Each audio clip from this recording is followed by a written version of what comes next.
Guys, welcome to Cricket Chat with Venkatesh. India England మధ్య third test match గురువారం రోజు start కాబోతుంది. Series level at 1-1. So ఈ మ్యాచ్లో ఎవరు గెలుస్తారో వాళ్ళకి ఎడ్జ్ ఉంటుంది. ఇక్కడ నుంచి we have to take it as a three match series.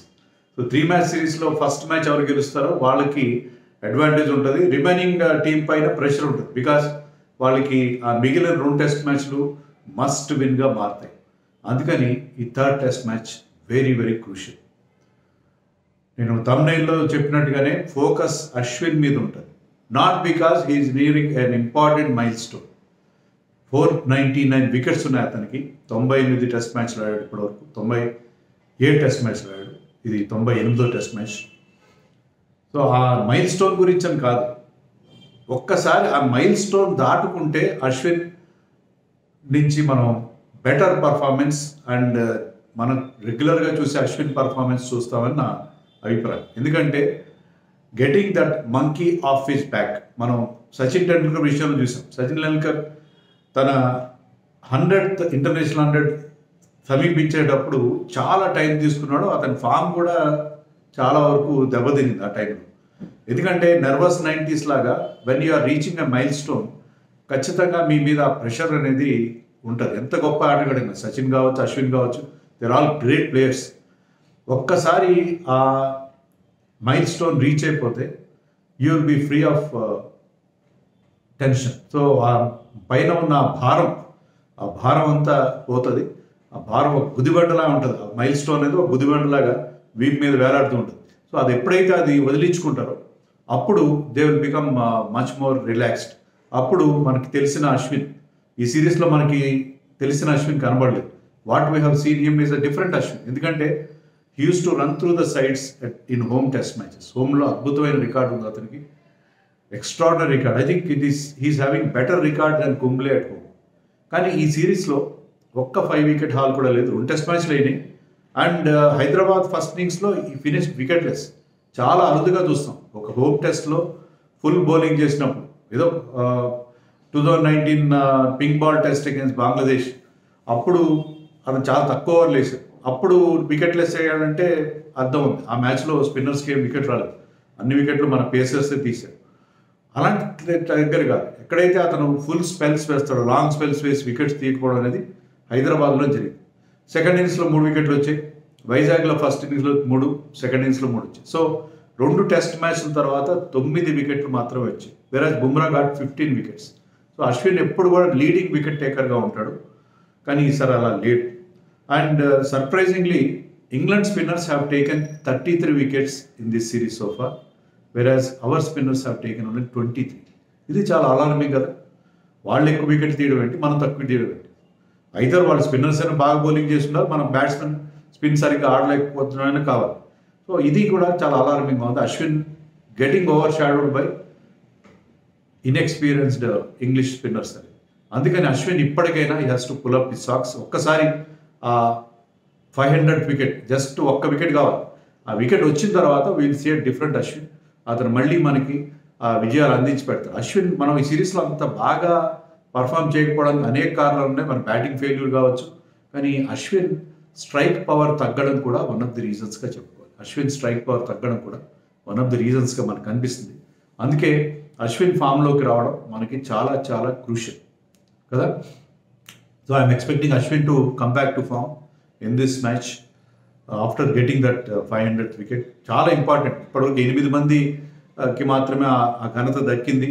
500 above wickets తీసిన వాళ్ళు. అఫ్కోర్స్ టాప్లో సమిట్లో ఉన్నాడు ముత్తయ్య మురళీధర్ అనే ఆఫ్ స్పిన్నర్. 800 వికెట్స్ అది ఎవరైతే రీచ్ కాలేరు. ఎలాగైతే సచిన్ రికార్డ్ని 100 ఎంత కష్టం అవుతుందో ముత్తయ్య రికార్డ్ కూడా చాలా కష్టం. I think even Ashwin could be the last man to get 500 test wickets. ఎందుకంటే టెస్ట్ మ్యాచ్లు తగ్గిపోతున్నాయి. తర్వాత ఎవరు కూడా దగ్గరలో కూడా లేరు. మొన్ననే నేథన్ లైన్ 500 వికెట్స్ క్రాస్ అయ్యాడు. తర్వాత ఇంకా అనిల్ కుంబ్లే, షేన్ వాన్ కూడా 500 వికెట్స్ తీసిన 500 అబోవ్ వికెట్స్ స్పిన్నర్స్లో ఉన్నారు. సో అశ్విన్ వాళ్ళ సరసన చేరబోతున్నాడు. 8 మంది గ్రేట్ ప్లేయర్స్. దాంట్లో మన కుంబ్లే ఉన్నాడు,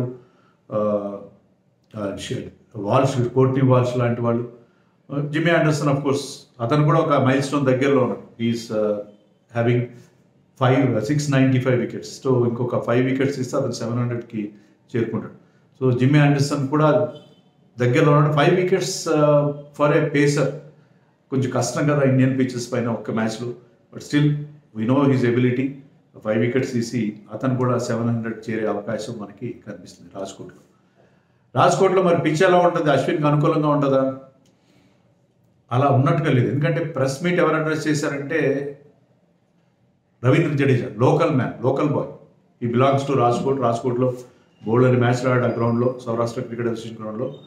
సో జడేజా చెప్పడం ఏంటంటే ఇక్కడ పిచ్ స్టార్టింగ్లో ఫ్లాట్గా ఉంటుంది, బ్యాటింగ్ అనుకూలంగా ఉంటుంది, పోను వేర్ అండ్ టేర్ ఉంటుంది అని చెప్పి దానివల్ల స్పిన్నర్స్ కొంత హెల్ప్ దొరుకుతుంది. ఇక్కడ 2 టెస్ట్ మ్యాచ్ జరిగాయి. ఒక మ్యాచ్ ఇంగ్లాండ్తోనే 2016లో అనుకుంటా డ్రా అయింది.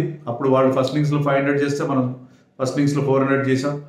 And test match petered out into a draw. తర్వాత జరిగిన టెస్ట్ మ్యాచ్లో మనం గెలిచాం.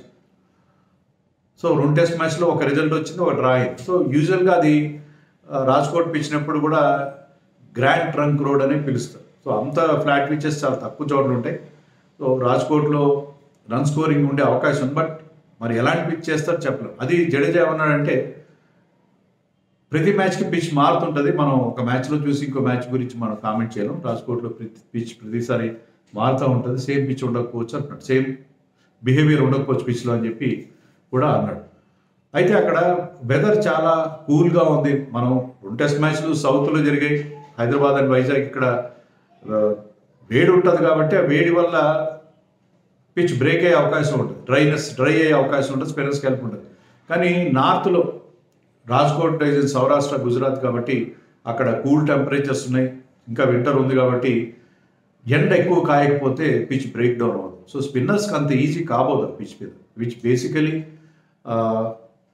బ్యాటింగ్కి అనుకూలంగా ఉంటుంది. పోను టర్న్ తీసుకోవచ్చు. టాస్ చాలా క్రూషియల్ అవుతుంది. ఇక్కడ కూడా టాస్ చాలా ఇంపార్టెంట్ అవుతుంది. టాస్ గెలిచి ఫస్ట్ బ్యాటింగ్ చేసిన వాళ్ళు పెద్ద స్కోర్ చేసే అవకాశం ఉంటుంది. 1.5 day to 2 days బ్యాటింగ్ చేసే అవకాశం ఉంటుంది.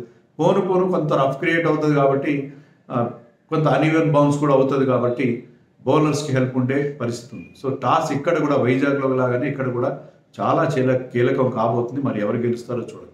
And Ben Stokes also is playing his 100th test match. అతను ఒక important land mark. Is a very good cricketer. In fact is a modern day great అని చెప్తాను. ఎందుకంటే మ్యాచ్ విన్నింగ్ ప్లేయర్. అతను ball technique as కెప్టెన్గా అతను బ్రహ్మాండంగా షైన్ అవుతున్నాడు. యాజ్ ఎ ప్లేయర్ ఆల్సో మధ్యకాలంలో బౌలింగ్ చేయకపోయినా తన 100% కమిట్మెంట్ ఇస్తాడు ఫీల్డ్లో కానీ తర్వాత బ్యాటింగ్లో కానీ.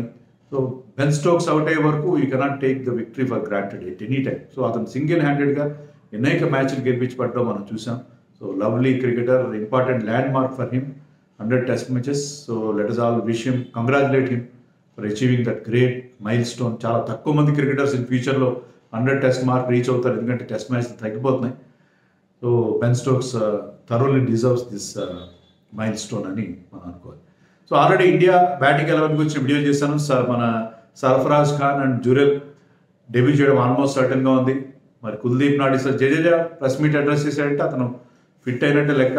అతను అంత ఖచ్చితంగా నేను చెప్పలేదు, but he's fit and he's going to play. So మరి అక్షర్ డ్రాప్ చేస్తారా, కుల్దీప్ డ్రాప్ చేస్తారా చూడాలి. అయితే 4 స్పిన్నర్స్తో వెళ్తారా without playing Siraj. I think Siraj will play. So ఇద్దరు డెబ్యూటెంట్స్ అయితే పక్కా ఇండియన్ టీంలో ఉండే అవకాశం ఉంది. అలాగే Jadeja will come in place of one of the 2 spinners. So ఈ మార్పులు అయితే మన టీంలో తప్పనిసరిగా ఉండే అవకాశం. అలాగే ముఖేష్ ప్లేస్లో సిరాజ్ వస్తారు. సో 4 చేంజెస్ ఉండడం అనేది కంపల్సరీ కనిపిస్తుంది. ఇంగ్లాండ్ టీంలో ఒకవేళ రెహాన్కి ఇంకా వీసా ఇష్యూస్ నేను ఆల్రెడీ మార్నింగ్ వీడియోలో చెప్పాను, క్లియర్ కాకపోతే అతను అవైలబుల్ లేకపోతే మార్క్వుడ్ నడిచే అవకాశం కనిపిస్తుంది. సో ఫస్ట్ 2 టెస్ట్ మ్యాచెస్లో ఒకే ఒక పేసర్తో వెళ్ళారు, but I think they definitely miss the second pacer. So ఆ మార్క్వుడ్ని కానీ లేకపోతే అట్కిన్సన్ కాకపోయినా ఓలీ రాబిన్సన్ ఆడించే అవకాశం మనకు కనిపిస్తుంది. సో సెకండ్ పేసర్ని వాళ్ళు తీసుకునే అవకాశం ఉంది. ఎందుకంటే Joe Root is performing the role of a third spinner కాబట్టి I don't think 4 spinners are required on this pitch in Rajkot. So they are likely to play 2 pacers అని కూడా అనుకున్నాను. సో టాస్ చాలా ఇంపార్టెంట్ అవుతుంది. Rohit Sharma short of runs. Rohit శర్మకి ఖచ్చితంగా runs అవసరం. అక్కడ మంచి రికార్డ్ ఉంది అతనికి. So I think Rohit Sharma నుంచి good runs we are expecting and we wish Sarfaraz and Jurel very good test. So ఈ టెస్ట్ మ్యాచ్ గెలిచి ఇండియా 2-1తో ముందుకెళ్ళాలని చెప్పి మనం కోరుకుంటున్నాం.